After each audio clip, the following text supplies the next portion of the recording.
Si tienes un hijo al que quisiste más que a tu propia vida y aún así un día tuviste que elegir entre él y tú misma, quédate conmigo, porque esto que te voy a contar no se lo he dicho a nadie completo, ni siquiera a mi hermana. Me llamo Trinidad, tengo 64 años, soy de Zaragoza, del barrio de las Delicias de toda la vida. Y hace 14 meses hice algo que ninguna madre debería tener que hacer nunca. Elegí a un hombre antes que a mi hijo. Lo escribo y todavía me tiembla la voz. Sergio, mi hijo, no me habla desde entonces, 14 meses sin verlo, sin oírlo, sin saber cómo está de verdad, aunque su mujer me manda alguna foto de los niños de tarde en tarde a escondidas de él. Y todo empezó por Alfonso, por enamorarme a los 63 años de un hombre que no tenía nada que ver con mi vida anterior, con mi marido, con la familia que había construido durante 35 años. Mucha gente cuando se entera de esta historia me juzga antes de escucharla entera. Me dicen que cómo puede una madre elegir a un hombre por encima de su propia sangre. Y yo les digo lo mismo que te voy a decir a ti. Espera a saber por qué. Espera a saber lo que había detrás de esa elección, porque no fue capricho, no fue calentura de vieja, como me llegó a decir mi propio hijo en la cara. Fue otra cosa mucho más honda, que tardé 63 años en entender. Y antes de contarte cómo terminó, tengo que contarte cómo empezó, porque si no sabes de dónde vengo, no vas a entender por qué hice lo que hice. Yo me casé con Ramón a los 22 años, en la parroquia de San Antonio, con un vestido que me cosió mi madre porque no había para comprarlo. Ramón trabajaba en la Renfe, en el taller, y yo llevaba la casa y cosía para afuera, como tantas mujeres de mi generación. Tuvimos a Sergio a los 3 años de casados, y aunque lo intentamos, no vinieron más hijos. Así que Sergio fue mi todo de verdad, no lo digo por decir. Cuando digo que le di la vida entera, lo digo literal. Dejé de coser cuando él tuvo asma de pequeño para estar pendiente día y noche. Dejé amistades, dejé hasta ilusiones mías que ni recuerdo ya cuáles eran. Ramón murió hace 9 años, un infarto en el trabajo, rápido, sin darle tiempo a despedirse de nadie. Yo tenía 54 años. Sergio, que ya estaba casado con Beatriz y vivía en Zaragoza también, se volcó conmigo esos primeros meses. Venía a comer casi todos los días. Me llamaba por la noche para saber si había cenado. Y yo, que me había quedado con la casa vacía y el silencio metido hasta en los huesos, me agarré a esa cercanía como quien se agarra a lo único que le queda. Con el tiempo llegaron los nietos, Marcos y la pequeña Vega, y mi vida entera empezó a girar alrededor de recoger al colegio, cuidarlos los viernes, hacerles la comida. No me quejo, ¿eh? Fui feliz muchos años siendo solo eso, madre y abuela. Pero había una parte de mí que llevaba enterrada desde los 22 años sin que yo misma lo supiera. Y esa parte empezó a despertarse el día que menos lo esperaba. Tengo que ser honesta contigo, porque si no esta historia no se entiende. La relación con Sergio, aunque parecía perfecta desde fuera, tenía una parte que a mí siempre me pesó y que nunca dije en voz alta. Sergio era y es un hombre que necesita controlar horarios, controlar decisiones, controlar hasta lo que yo comía cuando venía a mi casa y me miraba la nevera. Beatriz. Mi nuera alguna vez me lo dijo entre risas, medio en broma, medio en serio. Trini es igual que su padre, cuidado con él. Y yo lo tomaba como cariño, como preocupación de hijo bueno. Ahora sé que había algo más. Sergio decidía qué médico me convenía, decidía si mi coche viejo había que cambiarlo, decidía si yo debía ir a la boda de mi prima o no, porque esas cosas cansan a tu edad. Yo tenía 61, 62 años, no 90. Pero me dejaba hacer porque era más fácil, porque discutir con Sergio siempre había sido agotador desde que era adolescente. Tenía ese carácter de necesitar tener razón. Yo, que había pasado mi matrimonio entero cediendo con Ramón, seguí cediendo con mi hijo sin darme cuenta de que estaba repitiendo el mismo patrón toda mi vida, hacerme pequeña para que los demás estuvieran cómodos. Eso, aunque no lo sabía entonces, fue el terreno abonado para todo lo que vino después. Porque cuando una mujer lleva toda la vida sin ser preguntada qué quiere ella, y de pronto alguien se lo pregunta de verdad, algo se rompe por dentro. Y a mí me lo preguntaron un martes de octubre en una clase de pintura a la que fui casi obligada por mi vecina.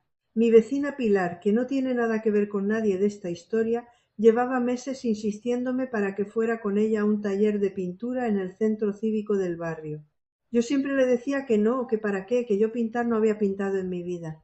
Pero aquel martes de octubre, con Sergio de viaje de trabajo y los nietos en el colegio, me encontré con la tarde vacía por primera vez en meses y acepté por no quedarme sola en casa dándole vueltas a la cabeza. Entré en aquella sala con olor a témpera y madera vieja pensando que aquello no era para mí, que me iba a sentir ridícula con 62 años con un pincel en la mano. Y allí estaba Alfonso, 65 años, viudo desde hacía 6, jubilado de ingeniero, con el pelo blanco y unas manos grandes que parecían más de albañil que de dibujante, aunque pintaba como los ángeles. Me tocó sentarme a su lado porque era el único sitio libre. Él me vio dudando con el pincel y me dijo, sin ni presentarse, no lo piense tanto, mánchese, que para eso está el papel. Me hizo reír, algo que hacía tiempo que no me pasaba con tanta facilidad. Esa primera tarde no hablamos mucho más, pero cuando me fui, sin darme cuenta, ya estaba pensando en el martes siguiente. No fue un flechazo de película, quiero que lo sepas. Fue algo más lento, más parecido a cuando entras en una habitación caliente después de mucho frío. No te das cuenta de golpe, te vas dando cuenta poco a poco y cuando quieres reaccionar ya estás dentro y no quieres salir. Los martes se convirtieron en la cita que esperaba toda la semana, aunque yo todavía no me atrevía a llamarlo así ni para mis adentros. Alfonso tenía una forma de escucharme que yo no recordaba haber sentido nunca, ni con Ramón, que en paz descanse, que era buen hombre, pero de los que oían sin escuchar de verdad. Alfonso me preguntaba cosas que nadie me había preguntado en años. ¿Qué música me gustaba? Si había vuelto a leer desde que dejé la costura. ¿Qué había querido ser yo antes de ser madre de nadie? Y yo, que llevaba 40 años contestando lo que haga falta a esa pregunta, me quedaba muda, porque no sabía la respuesta. Empezamos a quedar también fuera del taller. Un café después de clase que se alargaba 2 horas. Un paseo por el parque grande los sábados que Sergio no me pedía para cuidar a los nietos. Nunca escondí que era viuda ni que tenía un hijo al que adoraba. Él tampoco escondió nada de su vida. Tenía 2 hijas, una en Zaragoza y otra en Alemania, que sabían de mí casi desde el principio y que, según me contaba, se alegraban de verlo sonreír otra vez. Eso me dolía en secreto, aunque no se lo dije nunca. Sus hijas lo apoyaban y mi hijo ni siquiera sabía que Alfonso existía. Un día, tomando café, Alfonso me cogió la mano encima de la mesa sin decir nada y yo no la aparté. Ese gesto tan pequeño me quitó el sueño esa noche entera. Tenía 62 años y el corazón me latía como el de una cría, y al mismo tiempo sentía un peso enorme en el pecho, porque ya sabía que tarde o temprano tendría que contárselo a Sergio, y algo dentro de mí ya intuía que no iba a salir bien. El día que supe que estaba enamorada de verdad, no solo encandilada, fue el día de mi cumpleaños, el que cumplí 63. Alfonso se presentó en mi puerta con un ramo de flores del campo, no de floristería, cogidas por él mismo cerca de su pueblo, y con una tarta que había hecho con sus propias manos, torcida y quemada por un lado, pero hecha con un cariño que se notaba a la legua. Nos sentamos en mi terraza, la misma donde tantas tardes había comido sola desde que murió Ramón, y por primera vez en 9 años esa terraza no me pareció triste. Me dijo, mientras cortaba la tarta desastrosa, Trini, yo no busco sustituir a nadie ni que usted sustituya a nadie en mi vida. Yo lo que quiero es hacerla feliz mientras me quede tiempo para intentarlo. Y ahí, con 63 años recién cumplidos, con las manos llenas de manchas de tarta, entendí que aquello no era un entretenimiento de jubilados aburridos, como algún día me atrevería a insinuar mi propio hijo. Era amor, del que hace que te cambien las prioridades, del que te hace mirar el futuro con ganas otra vez. Esa noche, cuando Alfonso se fue, me quedé sentada mirando el móvil, pensando en llamar a Sergio para contárselo. Marqué su número 3 veces y colgué las 3, no por vergüenza de Alfonso. Por miedo, un miedo antiguo y conocido, el miedo a decepcionar a mi hijo, el mismo miedo que me había hecho callar tantas cosas mías durante toda mi vida. Esa noche no dormí. Sabía que tenía que contárselo y sabía, en el fondo, sin querer reconocerlo todavía, que Sergio no lo iba a recibir bien.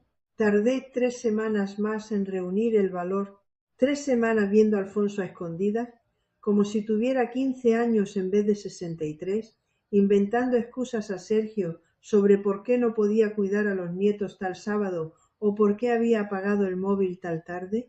Me daba vergüenza a mí misma, una mujer de mi edad escondiéndose de su propio hijo como un adolescente. Alfonso, que es un hombre paciente pero no tonto, se dio cuenta de que algo me pasaba y una tarde me lo dijo sin rodeos.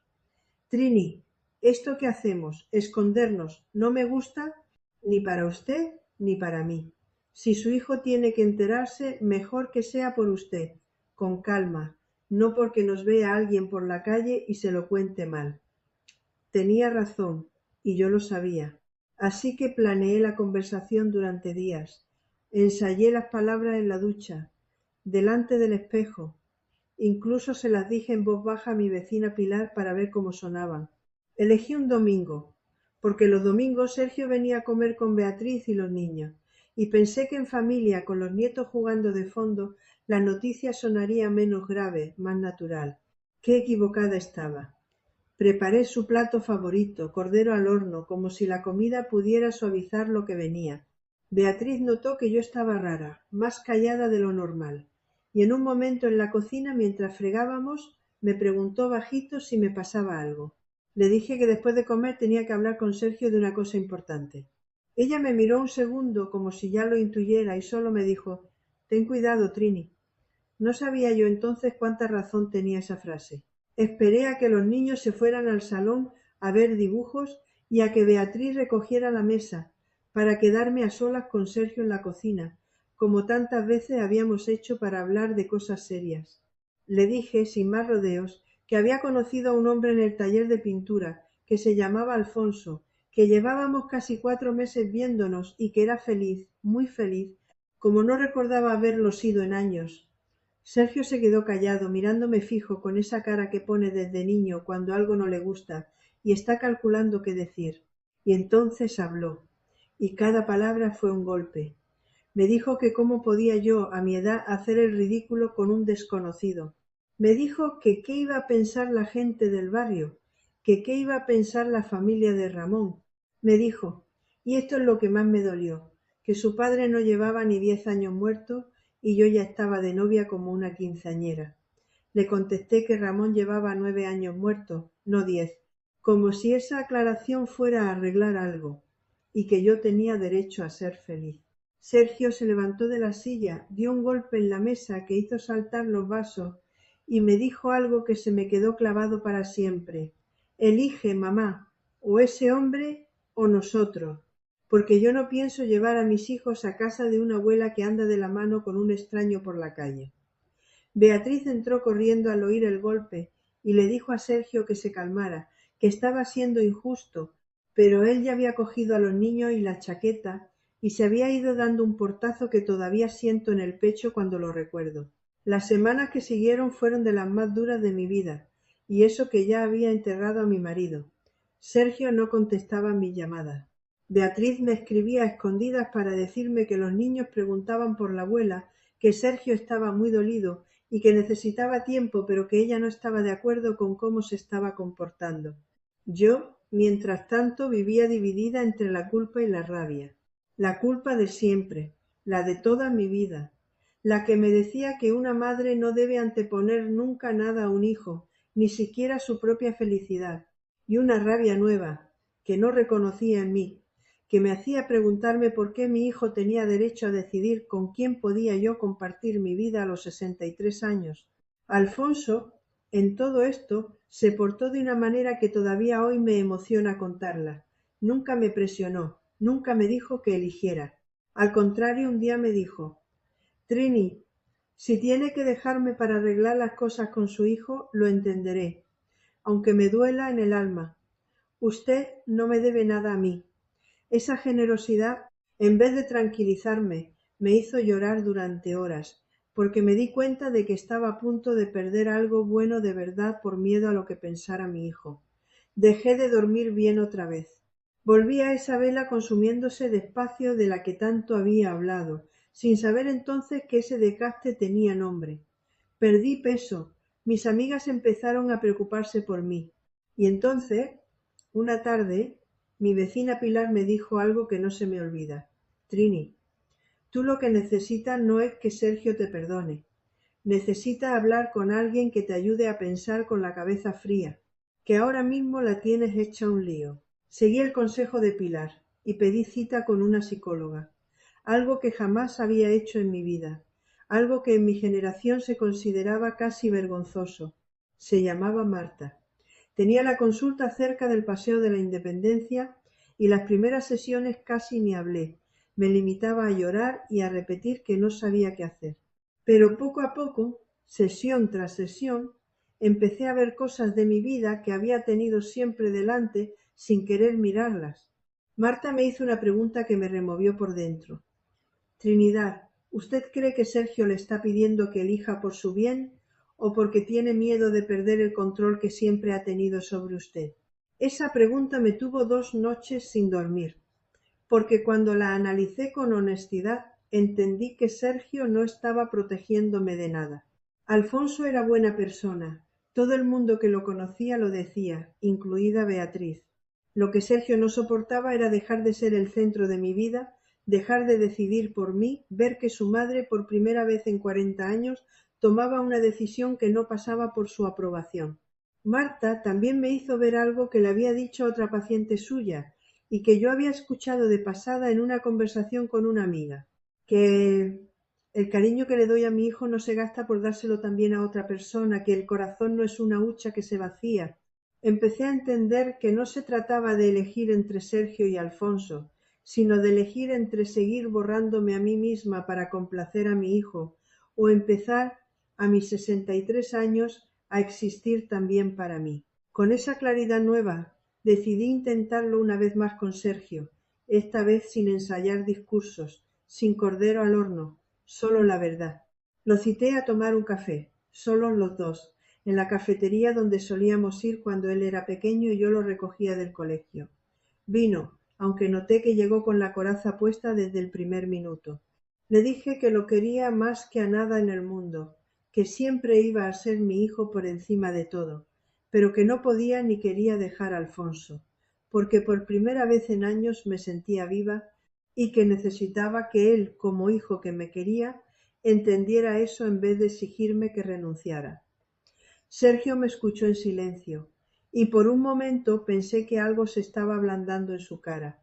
Pero entonces me dijo, con una frialdad que no le conocía, que él no iba a cambiar de opinión, que para él era una falta de respeto a la memoria de su padre, y que si yo elegía seguir con Alfonso, tendría que aceptar que él no llevaría a sus hijos a mi casa mientras ese hombre siguiera en mi vida. Le pregunté si de verdad estaba dispuesto a alejar a sus hijos de su abuela por esto, y me contestó que la decisión era mía, no suya. Salí de esa cafetería con el pecho partido en dos, sabiendo que había llegado al punto sin retorno que llevaba meses temiendo. No hubo gritos esta vez, y en cierto modo eso fue peor, porque un grito se puede perdonar con el tiempo, pero aquella frialdad tan calculada me dijo que Sergio ya no estaba dispuesto a ceder ni un centímetro, pasara lo que pasara. Pasé una semana entera dándole vueltas antes de tomar la decisión final, sabiendo que fuera cual fuera, algo mío se iba a romper para siempre. Hablé con Alfonso, con Marta, con Pilar, hasta con Beatriz, que a escondidas de Sergio me dijo algo que nunca olvidaré. Trini, tú no puedes vivir el resto de tu vida pagando una condena que ni siquiera has cometido. Sergio se le pasará, o no, pero esa es su elección, no la tuya. Y con esas palabras entendí, por fin, que no se trataba de elegir entre mi hijo y Alfonso, sino de elegir entre seguir siendo la mujer que se anula por miedo o convertirme, a mis 63 años, en la mujer que se merece ser feliz aunque eso tenga un precio. Llamé a Sergio y le dije que seguía con Alfonso, que lo quería, que la puerta de mi casa siempre iba a estar abierta para él y para los niños, pero que yo no iba a renunciar a mi vida para tenerla abierta también para su aprobación. Sergio, sin gritar, sin discutir, solo me dijo: «Entonces ya sabes lo que hay, mamá», y colgó.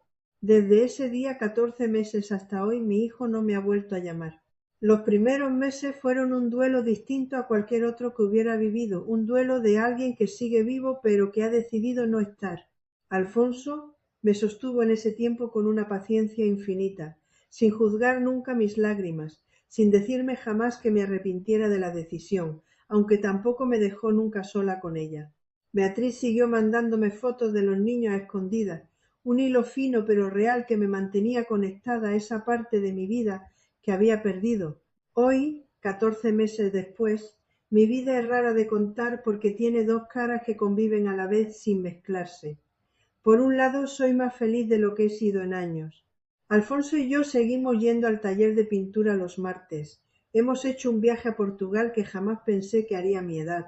Dormimos algunas noches en su casa y otras en la mía, cada uno con su independencia, queriéndonos sin necesidad de fundirnos en uno solo. Como bien me enseñó otra mujer que conocí en un grupo de apoyo al que empecé a ir, por otro lado hay un hueco en el pecho que no se cierra, que no se va a cerrar nunca del todo, porque ese hueco tiene la forma de mi hijo y de mis nietos. No hay día de estos 14 meses en que no piense en Marcos y en Vega, en si se acuerdan de mí, en si Sergio les habla de su abuela o si simplemente ha borrado mi nombre de las conversaciones. Beatriz me sigue escribiendo, cada vez menos a escondidas. Creo que hasta Sergio lo sabe y hace la vista gorda, aunque nunca lo reconocería. Me manda fotos del cumpleaños de Vega, de Marco jugando al fútbol, y yo las guardo todas en una carpeta del móvil que miro más veces de las que debería. Alguna gente me pregunta si me arrepiento, si volvería atrás, si elegiría distinto sabiendo cómo iba a terminar.